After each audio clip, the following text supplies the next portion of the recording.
तू हमारे मेहरारू का बहिन हऊ, हम ई बात कैसे भुलाई। शिल्पी राज बाद में बनिया, पहले हमार साली हऊ रंग लगाई। जो नाराज होगा उन सभी को संभालेगा, अपन आज रंग बाद में मोबिल पहले डालेगा।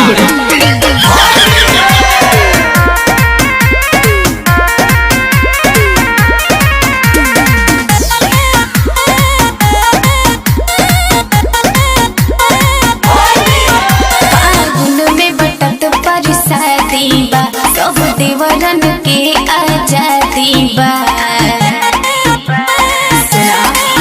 फागुन में बटत पर शादी बा, सब देवरन के आजादी बा।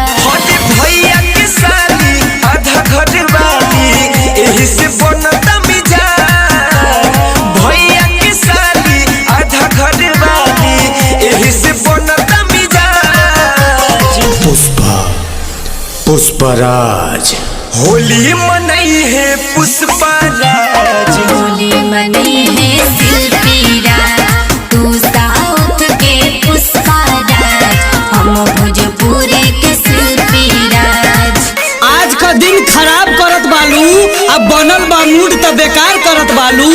अब छुप के छुपा के हम तो के नहीं देखब, मैं हिम्मत जुटाएगा।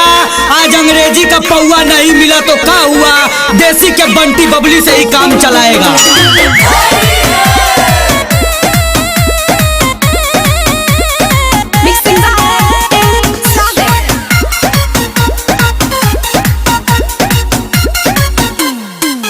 गोरी गाल पर गुलाल मोल दी हो, आवा हुलिया तोहर बदल दी हो।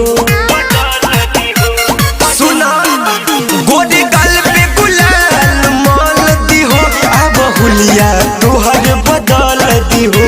लइकन के ताका झाकी बा, अभी दिन तो पूरा बाकी बा। जम के रंग लगावे के बा, कैसन हम के लाज। जम के रंग लगावे के बा, कैसन हम के लाज। पुष्पराज और ये होली मनई है पुष्पराज, होली मनई है शिल्पी राज। तू साउथ के पुष्पराज, हम भोजपुरी के शिल्पी राज। अरे ए पर्दी, तू अपने आप के माई सेंट मानत बिया, हमके गड्डिंग फुटफेडिंग समझत बिया। तो ठीक है, सब देवर तैयार हैं, मिल के ललकारेगा। मोहल्ला का कपड़ा बाद में, बगिया पहले अपना कपड़ा फाड़ेगा।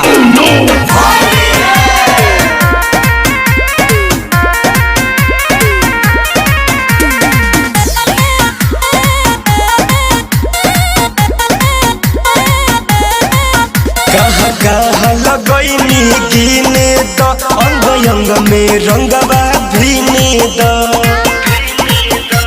सुना कहाँ कहाँ लगैनी गिने द, अंग अंग में रंगवा भीने द। रणबीर उजाला सुनिल राजा, आज मार ल जम के तू माजा।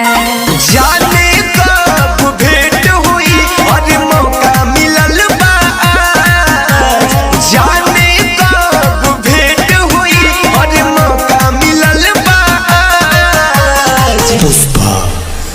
पुष्पराज सुन होली मनई है पुष्पराज, होली मनई है शिल्पी राज। तू साउथ के पुष्पराज, हम भोजपुरी